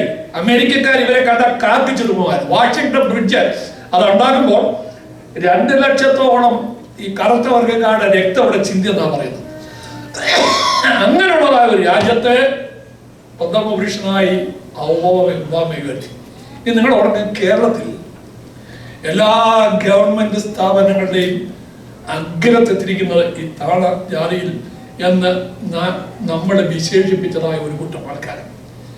പോലീസ് ഇൻസ്പെക്ടർ മുതൽ IAS അവരെ പറഞ്ഞിരിക്കുക, ഞാൻ താണതിനെ ഉയർത്തുകയും ഉയർന്നതിനെ താഴ്ത്തുകയും ചെയ്യുമെന്ന് 2600 വർഷങ്ങൾക്ക് മുന്നമേ ദൈവത്തിന്റെ ആത്മാവ് വിളിച്ചു പറഞ്ഞെങ്കിൽ പ്രിയ ദൈവജനമേ, എന്റെ നിങ്ങളുടെ കണ്ണിന് മുമ്പിൽ അത് നിറവേറിക്കൊണ്ടിരിക്കുക. ഞാൻ തകിടം നീക്കി കിരീടമെടുത്ത് കളയും. ഞാൻ താണതിനെ ഉയർത്തുകയും ഉയർന്നതിനെ താഴ്ത്തുകയും ചെയ്യും. അടുത്തത്, ഞാൻ അതിന് ഉന്മൂലനാശം വരുത്തും. എത്ര പ്രാവശ്യം പറഞ്ഞു? ഇംഗ്ലീഷിൽ പറഞ്ഞിരിക്കുന്നത് ഓവർടേൺ. ആഗോളതലത്തിൽ 3 തകിടം മറിച്ചും വരുത്തുമെന്ന് 2600 വർഷങ്ങൾക്ക് മുന്നേ വിളിച്ചു പറഞ്ഞു. ആ 3 തകിടം മറിച്ച് 2 തകിടം മറിച്ചുകൾ നടന്നു കഴിഞ്ഞു.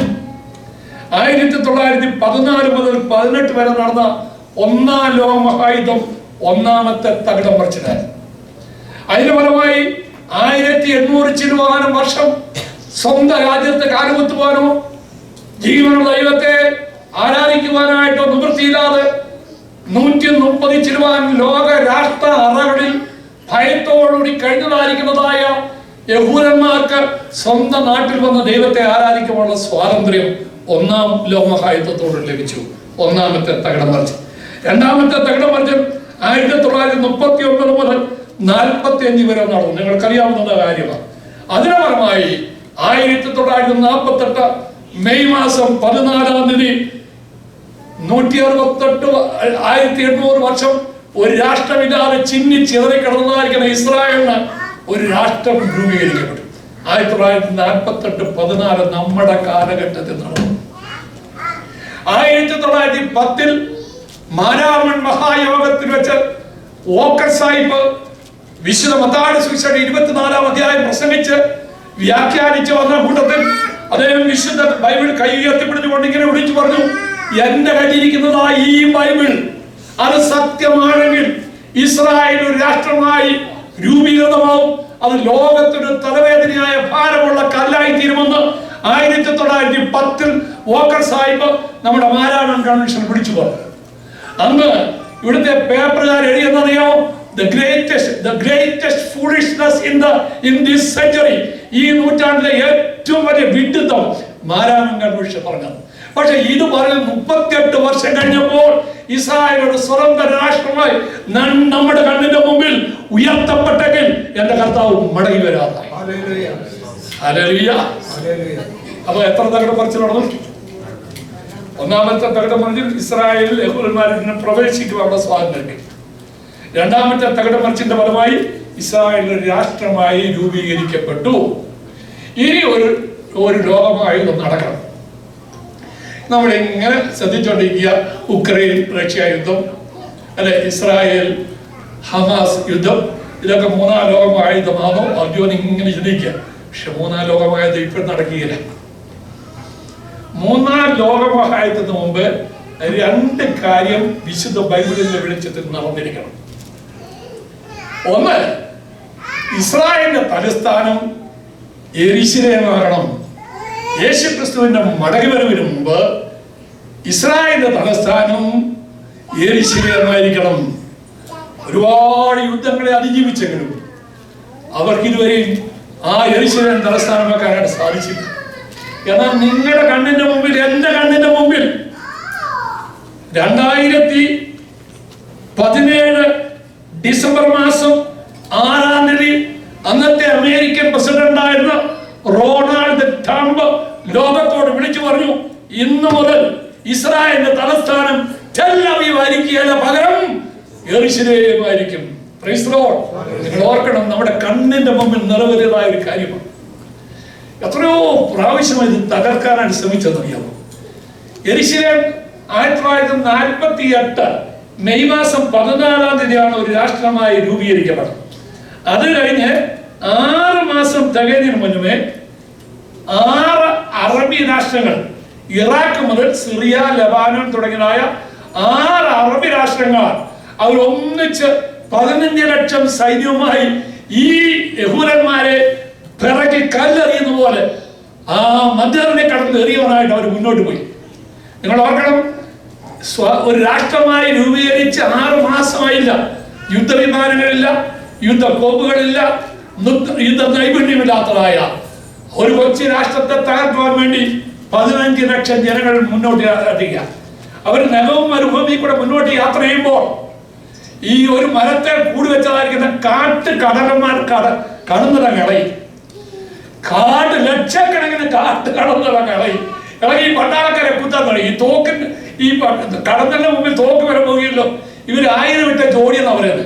വേറൊരു പരം നിങ്ങൾ ഒരു വഴിയായി വരും, 7 വഴിയായി മടങ്ങിപ്പോകും എന്നുള്ള പ്രബലം അറിയിക്കുക. നിങ്ങൾ ഓർക്കണം പ്രിയമുള്ളവരെ, ദൈവത്തിന്റെ ജനത്തെ സംരക്ഷിക്കുന്നതായ ഒരു ദൈവമുണ്ട്. അത് ദൈവം മുന്നറിയിപ്പ് കൊടുത്തു. ഇസ്രായേൽ ഒരു രാഷ്ട്രമായി രൂപീകരിക്കപ്പെടുന്നതിന് മുന്നമേ നിങ്ങൾ വായിച്ച് പുറപ്പാട് പുസ്തകം 23-ാം അധ്യായത്തിന്റെ 28-ാമത്തെ വാക്യം. വെറോസുള്ളവരെല്ലാം ഉള്ളത് പുറപ്പാട് പുസ്തകം 23-ാം അധ്യായത്തിന്റെ 28-ാമത്തെ വാക്യം. നിന്റെ മുൻപിൽ നിന്ന് ഹിവ്വിനെയും കനാന്യനെയും ഹിത്യനെയും ഓടിച്ചു കളവാൻ. നിന്റെ മുമ്പിൽ നിന്ന് ഹിവിയനെയും കനാന്യനെയും ഹിത്യനെയും ഓടിച്ചു കളയുവാൻ ഞാൻ നിനക്ക് മുമ്പായി കടന്തലിനെ അയക്കുമെന്ന്. ഒരു അല്ലേലി ഒന്ന് പാറ പറയുമ്പോഴേ ഞാൻ ഈ ഒറ്റക്കാലിൽ നിന്നുകൊണ്ടാണ് പ്രസംഗിക്കുന്നത്. മനസ്സിലായി? ശരീരമല്ല ഭയങ്കര ബുദ്ധിമുട്ടാണ്. ഞാനങ്ങ് ആവേശപ്പെടും, എനിക്ക് തുള്ളിച്ചടക്കണം. നോക്കിയ രാഷ്ട്രമായി രൂപീകരിക്കപ്പെടുന്നതിന് മുന്നമേ നിങ്ങളൊരു രാഷ്ട്രമായി തീരുമെന്നും ആ രാഷ്ട്രത്തെ ഞാൻ സംരക്ഷിക്കുമെന്നും ദൈവം തമ്പുരാൻ ഉറപ്പ് കൊടുത്തിട്ട് പറയുക, നിനക്കെതിരായി വരുന്നതായിരിക്കുന്ന ശത്രു സൈന്യത്തെ ഓടിക്കുവാൻ ഞാൻ കടന്നലെ അയക്കും. ലോകത്തിലുള്ള പത്രങ്ങളെല്ലാം വെണ്ടയ്ക്കാക്ഷരം എഴുതി യുദ്ധക്കടത്തിൽ കടന്നൽ പട്ടാളമെന്ന്. പ്രായമുള്ളവരൊക്കെ ഓർക്കുന്നുണ്ടായിരിക്കും. ഹല്ലേലൂയ. പ്രിയമുള്ളവരെ, എൻ്റെ കർത്താവ് മടങ്ങി വരാറെ. 2017 ഇസ്രായേലിന്റെ തലസ്ഥാനമായി യെരൂശലേം ലോകം അംഗീകരിച്ചു. കാനഡ അംഗീകരിച്ചു, ബ്രിട്ടൻ അംഗീകരിച്ചു, അവരുടെ അമേരിക്കൻ്റെ എംബസി, ഇവരുടെ എല്ലാ എംബസി, ഇന്ത്യയുടെ എംബസി, ഇവരെല്ലാം യെരൂശലേമിലേക്ക് തീർന്നു. ഇനിയും നടക്കേണ്ടത് 3-ാം ലോക മഹായുദ്ധം നടക്കുന്നതിന് മുന്നമേ ഇനിയും നടക്കേണ്ടത് യേശുക്രിസ്തുവിന്റെ മടങ്ങി വരാൻ. ഞാൻ നാളെ തൊട്ട് പ്രസംഗിക്കുന്നില്ല, ചോദിക്കുന്നത് ഇനിയും സംഭവിക്കേണ്ട കർത്താവിന്റെ മടങ്ങി വരവാണ്. യേശുക്രിസ്തുവിന്റെ മടങ്ങി വരവിന്റെ സമയത്ത്, മടങ്ങി വരവിന് മുന്നമേ സഭയോട് നെടുക്കപ്പെടുന്ന വേദപുസ്തകത്തിനെ വിളിച്ചിട്ട് ഞാൻ ഉറക്കെ വിളിച്ചു പറയാം, പ്രിയമുള്ളവരെ, കർത്താവിന്റെ മടങ്ങി വരവരായി. നിങ്ങൾ ഓർക്കണം, ഈ 2020 ഓഗസ്റ്റ് മാസം 13-ാം തീയതി UAE ഒരു ഇസ്രായേലുമായിട്ടൊരു ധാരണയിലെത്തി. നമ്മൾ തമ്മിൽ ഇങ്ങനെ അടിച്ചു പിടിച്ച് കിടക്കേണ്ട ആവശ്യമില്ല, നമ്മുടെ സഹോദരങ്ങളാണ്. അതുകൊണ്ട് നമുക്ക് അങ്ങോട്ടും ഇങ്ങോട്ടും ഫ്ലൈറ്റ് സർവീസ്, പ്ലെയിൻ സർവീസ് നടത്താം. 2020 ഓഗസ്റ്റ് മാസം 13-ാം തീയതി, ചില വർഷങ്ങൾക്ക് മുന്നമേ, 10-20 വർഷങ്ങൾക്ക് മുന്നമേ, ഞങ്ങള് UAE ദുബൈയിൽ എയർപോർട്ടിൽ ഇറങ്ങിയാൽ ഈ പാസ്പോർട്ട് ഇങ്ങനെ അവർ തിരുമ്മി നോക്കും. ഓരോ പേരും മറിച്ച് നോക്കും. എന്നറിയാമോ, ഇതിനകത്ത് ഇസ്രായേലിന്റെ സീലുണ്ടോ, എംബസിയുടെ സീലുണ്ടോ ഇല്ലെന്ന് അറിയാനായിട്ട്. ഉണ്ടെങ്കിൽ അവിടെ ഇറക്കിയില്ല, അല്ലേ തിറ്റു സാറേ, അവിടെ ഇറക്കിയില്ല, അവർ മിറക്കി വിടുവായിരുന്നു. 2020 ഓഗസ്റ്റ് മാസം 13-ാം തീയതി അവരുടെ ഇസ്രായേലുമായിട്ട് കരാറുണ്ടായി.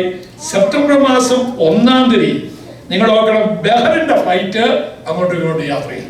ഞാൻ പറയാൻ വന്നത്, ഇതൊക്കെ നമ്മുടെ കണ്ണിന്റെ മുമ്പിൽ നിറവേറിക്കൊണ്ടിരിക്കുമ്പോൾ ഇനി നമുക്ക് അലസരായിട്ടിരിക്കാൻ സാധ്യമല്ല. യേശുക്രിസ്തുവിന്റെ മടങ്ങി വരാൻ വളരെ ആസന്നമായിരിക്കുന്നു. എന്തുകൊണ്ട് കർത്താവ് മടങ്ങി വരാൻ താമസിക്കുന്നു? അതുകൂടെ പറഞ്ഞ് എന്റെ വാക്കുകളെ ഞാൻ ഇവിടെ അവസാനിപ്പിക്കാം. പത്രോസ്ലീഹ എഴുതിയ 2-ാം ലേഖനം 3-ാം അധ്യായത്തിന്റെ 9-ാമത്തെ വാക്യം. 2 പത്രോസ് 3-ാം അധ്യായത്തിന്റെ 9-ാമത്തെ വാക്യം.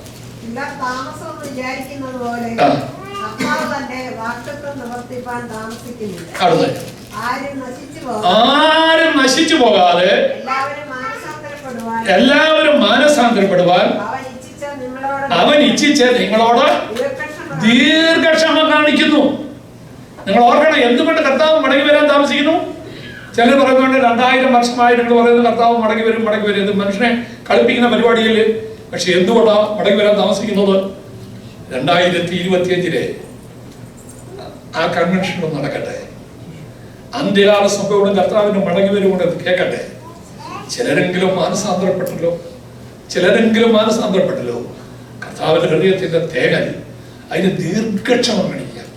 ആ ദീർഘക്ഷമയ്ക്ക് ഒരു ഫുൾ സ്റ്റോപ്പ് ഇടുന്ന ദിവസമുണ്ട് എന്നുള്ള കാര്യം ഇന്ന് രാത്രി ഞാൻ ശക്തമായ നിങ്ങളോട് വിളിച്ചു പറയാം. ആ ദീർഘക്ഷമയുടെ ഫുൾ സ്റ്റോപ്പ് ഇടുന്നതിന് മുന്നമേ ഇതുവരെയും കർത്താവിന്റെ കരങ്ങളിലേക്ക് ജീവിതത്തെ ഏൽപ്പിച്ചിട്ടില്ല എങ്കിൽ ഇന്ന് രാത്രി കർത്താവിന്റെ കരങ്ങളിലേക്ക് ഏൽപ്പിക്കുവാൻ നല്ലൊരു അവസരം ഞാൻ നിങ്ങൾക്ക് തരിക. കർത്താവെ, നീ മടങ്ങി വരുമോ? ഞാൻ നിങ്ങൾക്ക് ഒരു ഹോംവർക്ക് തന്നു. എന്തോ ഹോംവർക്ക്? ഇന്ന് രാത്രി നിങ്ങൾ വീട്ടിൽ ചെന്ന് പരസ്പരം ചോദിക്കണം, ഇന്ന് മരണം സംഭവിച്ചാൽ നീ പർദീസായി പോകുമോ, പാതാളത്തിൽ പോകുമോ? അപ്പോൾ നിങ്ങൾ ഓരോരുത്തരോട് അത് ചോദിക്കണം. കുഞ്ഞുങ്ങളോട് ചോദിക്കണം, കുഞ്ഞുങ്ങളുടെ മാതാപിതാക്കളോട് ചോദിക്കണം, ഭാര്യ ഭർത്താവിനോട് കൂടി ചോദിക്കണം. 2-ാമത്തെ ചോദ്യം, ഇന്ന് രാത്രി കർത്താവ് മടങ്ങി വന്നാൽ എടുക്കപ്പെടുന്ന ദൈവക്കൂട്ടത്തിൽ നമ്മൾ കാണപ്പെടുമോ അതോ തള്ളപ്പെടുമോ? ഇതിനെപ്പറ്റി നിങ്ങളുടെ വീട്ടിൽ വളരെ ഗൗരവമായിട്ട് ചർച്ച ചെയ്യണം. തമാശയായിട്ട് എടുക്കാതെ അതൊന്ന് ചർച്ച ചെയ്യണം പ്ലീസ്. ഇനിയും എനിക്കിവിടെ വന്ന് പ്രസംഗിക്കാനായിട്ട് സാധ്യമല്ല. ഞാൻ നിങ്ങളോട് പറയുന്നു, നിങ്ങൾക്ക് ആരോഗ്യമുള്ളപ്പോൾ, അവസരമുള്ളപ്പോൾ, സുബോധമുള്ളപ്പോൾ നിങ്ങൾ അതിനെപ്പറ്റി ചർച്ച ചെയ്ത് തീരുമാനമെടുക്കണം. അതിനെപ്പറ്റി വ്യക്തതയിൽ നിങ്ങളുടെ വീട്ടിൽ മുട്ടുമടക്കി കർത്താവിനോട് പ്രാർത്ഥനയും, കർത്താവ് എനിക്കതിന് ഉറപ്പില്ല, നിന്റെ മടങ്ങി വരവിൽ തള്ളപ്പെട്ടു പോയാൽ അത് അപകടമാണ്. നാളെ മറ്റന്നാൾ എങ്ങനെ ഒരുങ്ങണം, എന്തിനൊരുങ്ങണം എന്നൊക്കെ നാളെ മറ്റന്നാളുമായിട്ടൊക്കെ നമ്മൾ ചിന്തിക്കാം. പക്ഷേ നാളെ കൺവെൻഷൻ നടക്കുന്നതിന് മുന്നേ കർത്താവ് മടങ്ങി വന്നാൽ, അല്ല നമ്മുടെ മരണം സംഭവിച്ചാൽ, നഷ്ടപ്പെട്ടു പോകാൻ നിങ്ങളുടെ ബലഹീനമായ ബലമുള്ള കർത്താവിന്റെ കരങ്ങളിലേക്ക് ഏൽപ്പിക്കുക. കണ്ണുകളെ അടച്ചാണ് തലകളെ വടക്കാം. എല്ലാവരും തലകളെ വടക്കിക്കാണ്. യേശു കർത്താവിന്റെ മടങ്ങി വരവ് വളരെ ആസന്നമായിരിക്കുന്നു. സംഭവങ്ങൾ അത് വിളിച്ചറിയിക്കുക. അന്ത്യകാല സംഭവങ്ങളുടെ ആ നിറവേറെ നമ്മുടെ കണ്ണിന് മുമ്പിൽ നിറവേറിക്കൊണ്ടിരിക്കുക. കർത്താവെ, അലസമായ ഒരു ജീവിതം നയിക്കുവാൻ ഇടയല്ലാതെ കർത്താവിന്റെ മടങ്ങി വരവ് സംഭവിച്ചാൽ, അല്ലെങ്കിൽ എന്റെ മരണം സംഭവിച്ചാൽ എന്റെ നിത്യത നഷ്ടപ്പെട്ടു പോകാതിരുവാൻ ഇന്ന് രാത്രിയിൽ എന്റെ ബലഹീനമായ കരം ബലമുള്ള ഞങ്ങളുടെ കരങ്ങളിലേക്ക് ഏൽപ്പിച്ചു തരുന്നു എന്ന് പ്രാർത്ഥിച്ചാട്ട്. എല്ലാവരും പ്രാർത്ഥിച്ചാട്ട്, പ്ലീസ് പ്രാർത്ഥിച്ചാട്ട്. കർത്താവേ, എന്റെ കുറവുകളെ എന്നെ ക്ഷമിക്കണമേ. എന്റെ ബലഹീനമായ കരം ബലമുള്ള ഞങ്ങളുടെ കരങ്ങളിലേക്ക് ഏൽപ്പിക്കുക. എന്നെ നിത്യത നിന്നോടൊപ്പമായി തരുവാൻ, മരണമായാലും യേശുക്രിസ്തുവിന്റെ മടങ്ങിവരവായാലും എന്നെ നിത്യത നിന്നോടൊപ്പമായി തരുവാൻ ഇന്ന് രാത്രി കേട്ടതായ ദൈവജനത്തിന് മുമ്പിൽ എന്നെ സമർപ്പിക്കുന്നു. എന്ന സമർപ്പണത്തോടുകൂടി ശാന്തമായി എഴുന്നേറ്റ് നാളെ പ്രാർത്ഥിക്കാൻ